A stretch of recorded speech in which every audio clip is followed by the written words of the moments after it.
నమస్తే welcome to evening edition నేను Shivani bulletin ముందుగా హెడ్లైన్స్ సిఎస్ జవహర్ రెడ్డితో డీజీపీ భేటీ ఎన్నికల కౌంటింగ్ భద్రత చర్యలపై చర్చ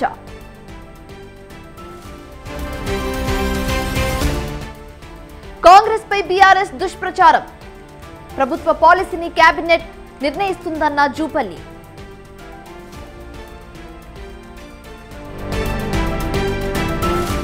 సన్నవడ్లకు మాత్రమే బోనస్ ఇస్తామనడం బాధాకరం కాంగ్రెస్ ఇచ్చిన హామీలను విస్మరిస్తుందన్న హరీష్ రావు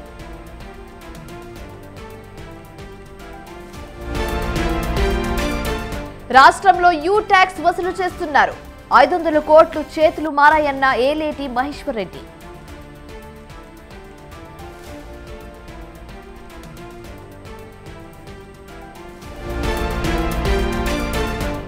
పది యూనివర్సిటీలకు ఇన్ఛార్జ్ వీసీలను నియమించిన ప్రభుత్వం ఇన్ఛార్జ్ వీసీలుగా సీనియర్ ఐఏఎస్ అధికారులు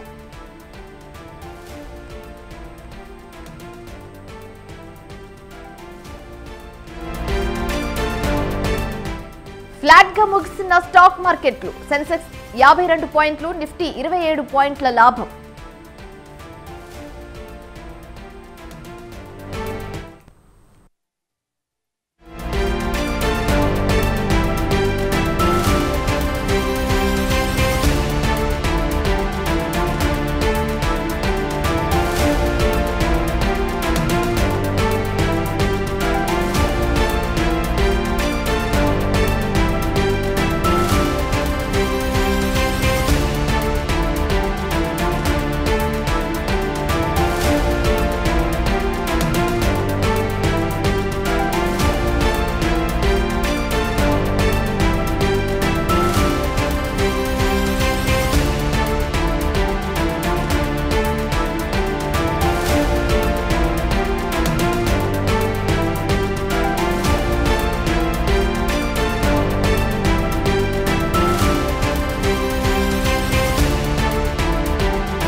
సిసిఎస్ ఏసీపీ ఉమామహేశ్వరరావు ఇంట్లో ఏసీబీ సోదాలు చేపట్టింది అశోక్ నగర్ లోని ఇంటితో సహా ఏకకాలంలో 10 చోట్ల తనిఖీలు చేస్తున్నారు ఆయనకున్న ఆస్తుల వివరాలను అధికారులు సేకరిస్తున్నారు సర్వీస్ రికార్డ్ ఆర్థిక లావాదేవీలను పరిశీలిస్తున్నారు హైదరాబాద్ లోని 6 చోట్ల మిగతా 4 ప్రాంతాల్లో దాడులు చేశారు ఉదయం 5 గంటల నుంచి ఈ సోదాలు కొనసాగుతున్నాయి ఆదాయానికి మించి ఆస్తులు కలిగి ఉన్నారన్న ఆరోపణల నేపథ్యంలో ఈ తనిఖీలు చేపట్టారు ఆయన బంధువులు స్నేహితుల ఇళ్లలోనూ ఏసీబీ దాడులు చేస్తుంది ప్రస్తుతం ఉమామహేశ్వరరావు సాహితీ ఇన్ఫ్రా కేసుల విచారణ అధికారిగా ఉన్నారు ఆయన గతంలో ఇబ్రాహీంపట్నం ఏసీపీగా పనిచేశారు అప్పటి నుంచి ఆయనపై పలు ఆరోపణలున్నాయి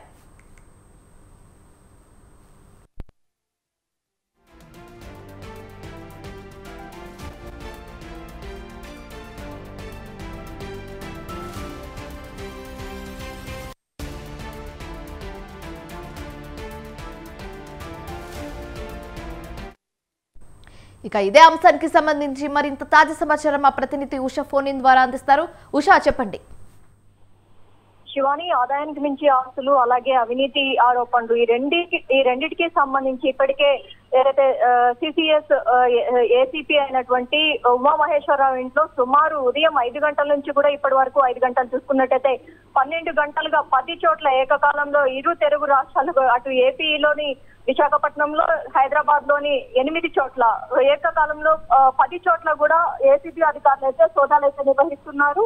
ప్రస్తుతం చూసుకున్నట్టయితే అశోక్ నగర్ లో ఉన్నటువంటి తన నివాసం ఏదైతే ఉందో అందులో ఉదయం 40 లక్షల దాకా సీజ్ చేశారు. బంగారం, వెండి అలాగే పలు కీలక డాక్యుమెంట్లను కూడా స్వాధీనం చేసుకున్నట్టుగా తెలుస్తోంది. మరోవైపు చూసుకున్నట్టయితే గోనె సందీప్ రావు ఎస్పీ ఎవరైతే ఉన్నారో అతనికి సంబంధించినటువంటి కీలక డాక్యుమెంట్లు కూడా ఇతని నివాసంలోనే ఉండటం కూడా గమనార్హంగా ఉంది. వీటికి సంబంధించి కూడా పలు డాక్యుమెంట్లు ఏవైతే ఉన్నాయో వాటిని అన్నిటినీ కూడా అధికారులు అయితే సీజ్ చేయడం జరిగింది. ప్రస్తుతం సుమారు 12 గంటలుగా చేస్తున్నటువంటి ఈ సోదాలు ఏవైతే ఉన్నాయో ఈ సోదాల్లో భాగంగా ఇప్పటికే అనేక ఆస్తులు అలాగే తన బంధువులు అలాగే సోదరులు మామ మొత్తం తన కుటుంబ నేపథ్యం ఎవరెవరైతే ఉన్నారో వారికి సంబంధించినటువంటి స్థిరచరాస్తులకు సంబంధించినటువంటి ఆర్థిక లావాదేవీలు మొత్తాన్ని కూడా అధికారులు అయితే పరిశీలిస్తున్నారు.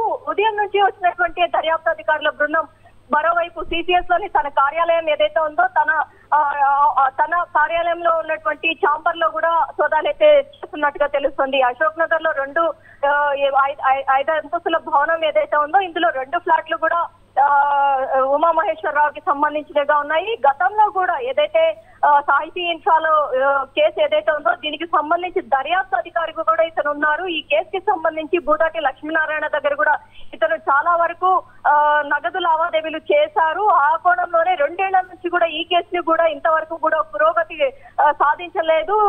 బాధితులు ఎవరైతే ఉన్నారో బాధితుల లిస్టు కూడా ఇప్పటికే చాలా ఉన్నప్పటికీ కూడా ఈ కేసుకి సంబంధించి ఇంతవరకు కూడా పురోగతి లేదు. మరోవైపు ఇబ్రహీంపట్నం కాల్పుల కేసుల్లో కూడా ప్రధాన ఆరోపణలు ఎదుర్కొన్నారు.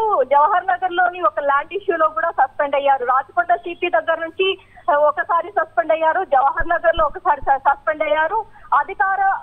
గత ప్రభుత్వ హయాంలో అధికారుల అండదండలతోనే ఎవరైతే ఉమామహేశ్వరరావు ఇలాంటి అవినీతికి అలాగే అక్రమ ఆస్తులకి పాల్పడ్డారన్న ఆరోపణలు సుమారు ఇప్పటికి వరకు చూసుకున్నట్టయితే తన ఆస్తులకి సంబంధించి చాలా వరకు కూడా దాదాపు 1000 దాకా ఉండొచ్చు అన్న ఊహాగానాలు అయితే వస్తున్నాయి. దీనికి సంబంధించి అవినీతి శాఖ అధికారులు అయితే ఉదయం నుంచి కూడా ముమ్మరంగా అయితే సోదాలు అయితే నిర్వహిస్తున్నారు. మొత్తం మీద ఈ వ్యవహారంలో గోనె సందీప్ రావుకు సంబంధించినటువంటి డాక్యుమెంట్లు లభ్యమవడం అయితే ఏసీబీ అధికారులను ఒక్కసారిగా అవాక్కయ్యేలాగా చేశాయి. ప్రస్తుతం ఈ కేసుకి సంబంధించి సిసిఎస్ ఏదైతే వైజాగ్ లోని 2 చోట్ల అలాగే ఇక్కడ 8 చోట్ల మొత్తం 10 చోట్ల కూడా ఏకకాలంలో 2 చోట్ల కూడా 12 గంటలుగా కూడా ఈ సోదాలు అయితే కొనసాగుతున్నాయి. చూడాలి ఇంకా ఎన్నెన్ని ఆస్తులకు సంబంధించి కావచ్చు, విలువైన పత్రాలకు సంబంధించి కావచ్చు, వస్తువులు అలాగే స్థలము మొత్తం అన్ని విషయాల్లో కూడా అన్ని ఆస్పెక్ట్స్ లో కూడా ఇతని ఆర్థిక లావాదేవీలకు సంబంధించి అయితే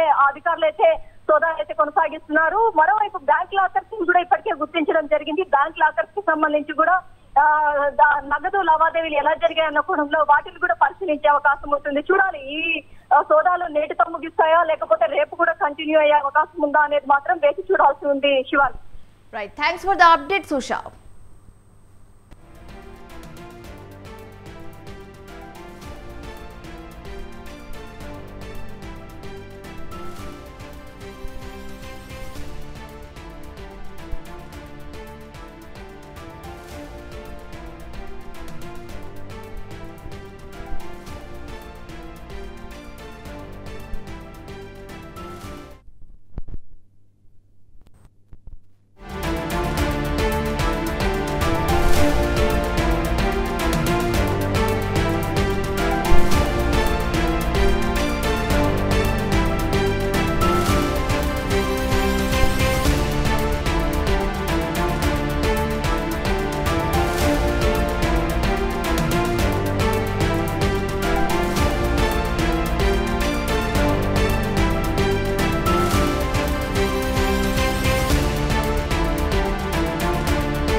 తెలంగాణలో 10 యూనివర్సిటీలకు ఇన్ఛార్జ్ వీసీలను నియమించిన ప్రభుత్వం ఇన్ఛార్జ్ వీసీలుగా సీనియర్ ఐఏఎస్ అధికారులకు అవకాశం ఇచ్చింది. ఉస్మానియా యూనివర్సిటీ వీసీగా దాన కిషోర్ను, జేఎన్టీయూ వీసీగా బుర్ర వెంకటేశం, కాకతీయ యూనివర్సిటీ వీసీగా కరుణ వాకాటి, అంబేద్కర్ ఓపెన్ యూనివర్సిటీ వీసీగా రిజ్వీని నియమించింది.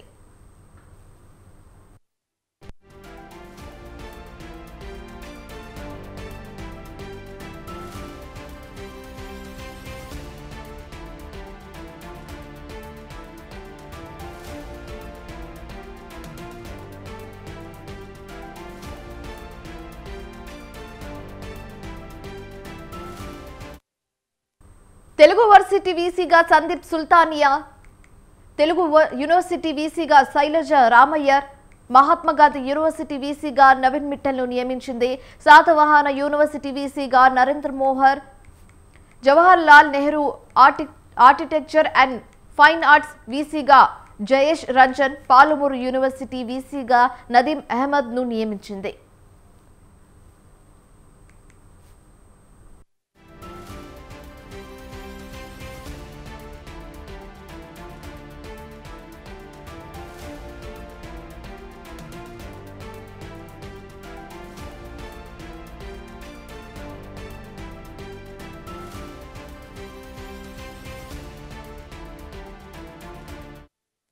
తెలంగాణలో 10 యూనివర్సిటీలకు ఇన్ఛార్జ్ వీసీలను నియమించిన ప్రభుత్వం ఇన్ఛార్జ్ వీసీలుగా సీనియర్ ఐఏఎస్ అధికారులకు అవకాశం ఇచ్చింది. ఉస్మానియా యూనివర్సిటీ వీసీగా దాన కిషోర్ను, జేఎన్టీయూ వీసీగా బుర్ర వెంకటేశం, కాకతీయ యూనివర్సిటీ వీసీగా కరుణ వాకటి, అంబేద్కర్ ఓపెన్ యూనివర్సిటీ వీసీగా రిజ్వీని నియమించింది.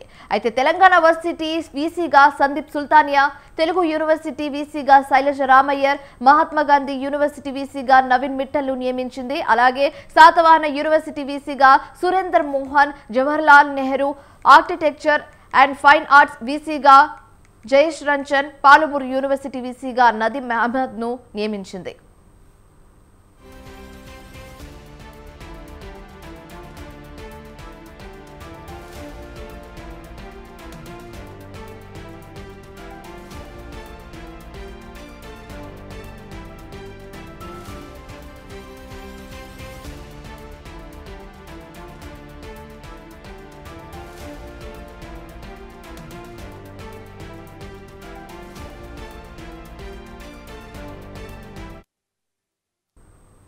కాంగ్రెస్ పార్టీ అధికారంలోకి వచ్చాక మాట మార్చిందని మాజీ మంత్రి హరీష్ రావు ఆరోపించారు.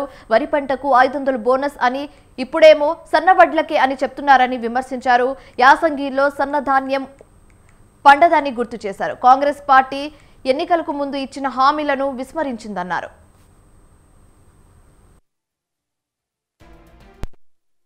నిర్ణయాలను ప్రకటిస్తూ మన రాష్ట్ర రైతాంగానికి నోట్లో మట్టి కొట్టింది ఈ రాష్ట్రంలో అధికారంలో ఉన్న కాంగ్రెస్ ప్రభుత్వం.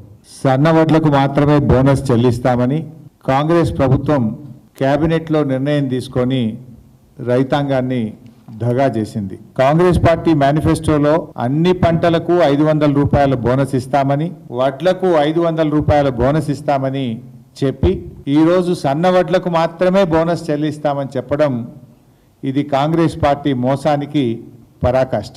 రాష్ట్రంలో 90% పైగా దొడ్డు వడ్లు పండిస్తారని తెలిసి బోనస్ భారాన్ని తప్పించుకునేందుకు కాంగ్రెస్ పార్టీ ఈరోజు కేవలం సన్నవడ్లకు మాత్రమే బోనస్ చెల్లిస్తామని చెప్తా ఉన్నారు. నిన్న మాట్లాడిన మంత్రివర్యులు పొంగులేటి శ్రీనివాసరెడ్డి గారు కానీ, ఈ రోజు మాట్లాడినటువంటి ఉప ముఖ్యమంత్రి బట్టి విక్రమార్క గారు కానీ సన్నవడ్లకు మాత్రమే బోనస్ ఇస్తామంటున్నారు. పండని వడ్లకు మీరు బోనస్ ఇచ్చేం లాభము? నిన్న రాష్ట్ర కేబినెట్ సమావేశం అనంతరం కేబినెట్ నిర్ణయాలను ప్రకటిస్తూ మన రాష్ట్ర రైతాంగానికి నోట్లో మట్టి కొట్టింది ఈ రాష్ట్రంలో అధికారంలో ఉన్న కాంగ్రెస్ ప్రభుత్వం. సన్నవడ్లకు మాత్రమే బోనస్ చెల్లిస్తామని కాంగ్రెస్ ప్రభుత్వం కేబినెట్లో నిర్ణయం తీసుకొని ఇలా వాళ్ళ మేనిఫెస్టోలో ఎంత స్పష్టంగా చెప్పారు. తెలంగాణలో కాంగ్రెస్ ప్రభుత్వం చెల్లించబోయే మద్దతు ధర వివరాలు. ఇందులో వరి ధాన్యం 2683, ఇది కాంగ్రెస్ పార్టీ వాగ్దానం. మొక్కజొన్న 2200, కందులు 6700, సోయాబీన్ 4400, పత్తి 6500, మిర్చి 15000, పసుపు 12000, ఎర్రజొన్నలు 3500, చెరుకు 4000, జొన్నలు 3050. ఇది కాంగ్రెస్ వాగ్దానము అని వాళ్ళ మేనిఫెస్టోలో చాలా స్పష్టంగా చెప్పారు. ఇక్కడెక్కడ సన్న రకం వడ్లను రాయలేదు కదా, వరి ధాన్యము అన్నారు. వరి ధాన్యం అన్నప్పుడు అన్ని రకాల వరి కొనాలి కదా. ఇవాళ మాట మార్చి మరి మేనిఫెస్టోలో ఆ రోజే రాయనుంటారు సన్న వడ్లు మాత్రమే అని బ్రాకెట్లో పెట్టాల్సి ఉండే, సన్న వడ్లకు మాత్రమే బోనస్ ఇస్తామని చెప్పాల్సి ఉండే. ఆ రోజు మాత్రం వరి ధాన్యము అని చెప్పారు. కానీ ఇవాళ నిజంగా అది అమల్లోకి వచ్చేసరికి పండని వడ్లకు తెలంగాణలో కొత్త మద్యం బ్రాండ్లు తీసుకొస్తామనేది దుష్ప్రచారమేనని మంత్రి జూపల్లి కృష్ణారావు అన్నారు. కొత్త బ్రాండ్ల కోసం ఎవరు దరఖాస్తు చేయలేదని, అసలు పరిశీలనే జరగలేదని స్పష్టం చేశారు. దొంగే దొంగ అన్నట్లుగా బీఆర్ఎస్ నేతల మాటలు ఉన్నాయన్నారు. గత ప్రభుత్వం చాలా శాఖలో బిల్లులు పెండింగ్ లో పెట్టిందన్న మంత్రి రైతు భరోసాకు సంబంధించి 6,000 కోట్లకు పైగా చెల్లింపులు మా ప్రభుత్వంలో జరిగాయన్నారు. ఈ నెలలోనే 370 కోట్ల చెల్లింపు చేశామన్నారు. లెక్కకొస్తే ఈ రోజున అన్ని మద్యం డిపోలో 19 మద్యం డిపోల్లో మద్యం నిల్వలు పుష్కలంగా ఉన్నాయి అన్ని బ్రాండ్లకు సంబంధించి. సరే, ఒకటో రెండో ఇష్యూ సంబంధించి కారణం ఎందుకు రాసిన కారణం, ఈ బ్రాండ్లకు సంబంధించి కార్పొరేషన్ లో నిల్వలకు సంబంధించి రీటైల్ అందరూ కూడా చూసుకునేటువంటి వీక్షించే సదుపాయం ఉంది. ఏవి అడిగితే వీటి పెడతారు. General system. మేము కొత్తగా వచ్చి పెట్టింది చేసిన కార్యక్రమం కాదు. అయితే ఇందులో ఈ రోజున కూడా ఈ మద్యానికి సంబంధించి సేల్స్ చూస్తే వాస్తవంగా అందుబాటులో తగ్గాలి కదా, అందుబాటులో లేకపోతే సేల్స్ తగ్గాలి కదా. గత సంవత్సరానికి ఈ సంవత్సరానికి పెరిగినాయి, నిల్వ లేకపోతే పెరుగుతాయి ఎందుకు? Simple question of common sense. Liquor CM Jagan పై టీడీపీ నేత దేవినేని ఉమా తీవ్ర విమర్శలు చేశారు. కేంద్రం నుంచి వచ్చిన నిధులను జగన్ దారి మళ్లించారని తెలిపారు. ఆరోగ్యశ్రీలో కూడా జగన్ నాటకమేనన్న ఆయన కమిషన్లను దండుకొని ఆరోగ్యశ్రీని అనారోగ్యశ్రీగా మార్చారని విమర్శించారు. బకాయిలు కట్టకపోవడంతో ఆరోగ్యశ్రీ సేవలు నిలిచిపోయారని చెప్పారు. ఓటమి భయంతో వైసీపీ నేతలు రక్తపాతం సృష్టించారని, గత 2 ఏళ్లుగా మార్చిలలో వైసీపీ హింస కొనసాగుతుందని చెప్పుకొచ్చారు.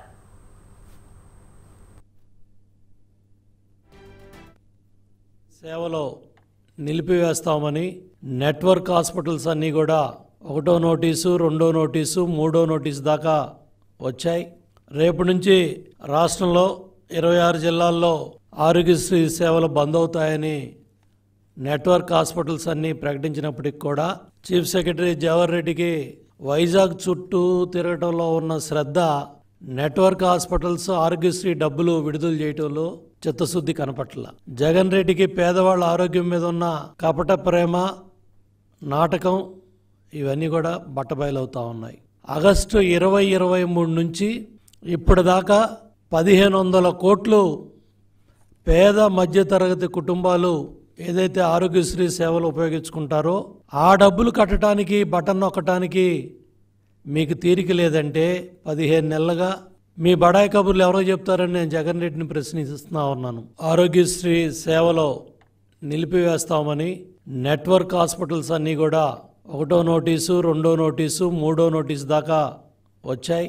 రేపు నుంచి రాష్ట్రంలో 26 జిల్లాల్లో ఆరోగ్యశ్రీ సేవలు బంద్ అవుతాయని నెట్వర్క్ హాస్పిటల్స్ అన్నీ ప్రకటించినప్పటికి కూడా చీఫ్ సెక్రటరీ జవహర్ రెడ్డికి వైజాగ్ చుట్టూ తిరగటంలో ఉన్న శ్రద్ధ నెట్వర్క్ హాస్పిటల్స్ ఆరోగ్యశ్రీ డబ్బులు విడుదల చేయటంలో చిత్తశుద్ధి కనపడ. ప్రస్తుత లోక్సభ ఎన్నికల్లో బీజేపీని ప్రధాని నరేంద్ర మోదీ మరోసారి విజయ పదంలో నడిపించే అవకాశం ఉందని ప్రముఖ ఎన్నికల వ్యూహకర్త ప్రశాంత్ కిషోర్ అన్నారు. అధికారంలో ఉన్న బీజేపీపై ప్రజలకు కోపం పెద్దగా లేదని చెప్పారు. అయితే బీజేపీ చెప్తున్నట్లు 370 సీట్లు మాత్రం రాకపోవచ్చని చెప్పారు.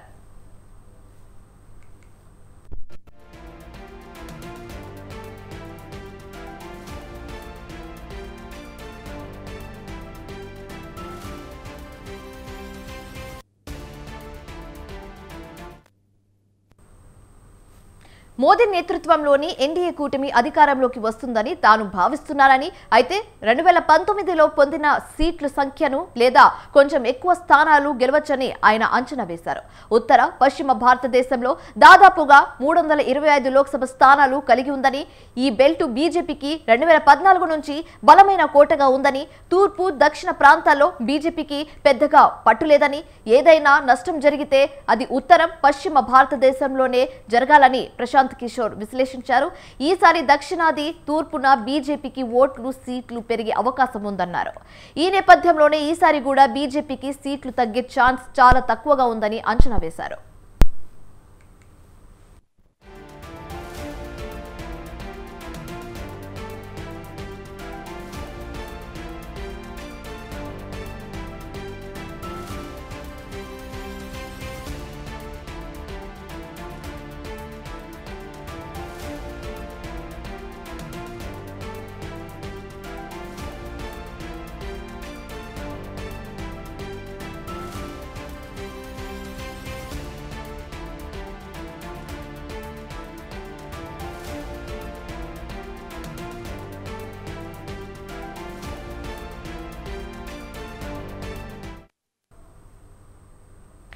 మోదీ తప్పిదాలను ఇండియా కూటమి ఉపయోగించుకోలేదని అన్నారు. ఇండియా కూటమి కార్యరూప దాల్చే సమయానికి చాలా ఆలస్యమైందన్నారు. ప్రధానమంత్రి అభ్యర్థత్వాన్ని ప్రకటించడంలో కూటమి విఫలమైందని అన్నారు. బీజేపీకి వ్యతిరేకంగా బలమైన వ్యక్తి, బలమైన కథనం లేదని చెప్పారు.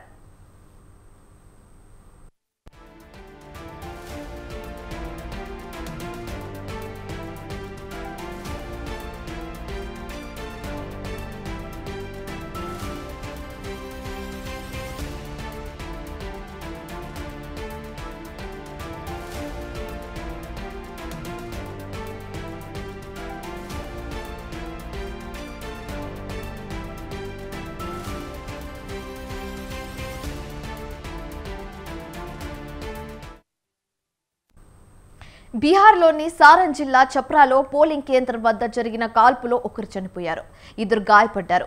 నేటి ఉదయం బీజేపీ ఆర్జేడీ మద్దతుదారుల మధ్య ఘర్షణ జరిగింది. వారిలో ఓ వ్యక్తి కాల్పులు జరపడంతో ఉద్రిక్తత పరిస్థితి ఏర్పడింది. ఆ పోలింగ్ కేంద్రం వద్ద పోలీసులు పెద్ద ఎత్తున మోహరించారు, ఫ్లాగ్ మార్చ్ జరిపారు.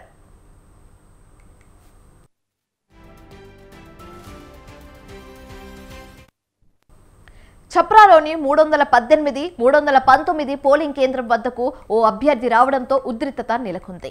నేటి ఉదయం బీజేపీ ఆర్జేడీ కార్యకర్తల మధ్య ఘర్షణ చెలరేగడంతో ఒక వ్యక్తి కాల్పులు జరిపాడని సారన్ జిల్లా మెజిస్ట్రేట్ అమన్ సమీర్ తెలిపారు. కాల్పులు ఒకరు చనిపోగా 2 గాయపడ్డారు. కాల్పులు జరిపిన వ్యక్తిని గుర్తించారు. ఈ ఘటనలో 2ని అరెస్టు చేశారు. వారిపై చర్య తీసుకుంటున్నట్లు కలెక్టర్ తెలిపారు. ప్రస్తుతం పరిస్థితి అదుపులో ఉందని చెప్పారు.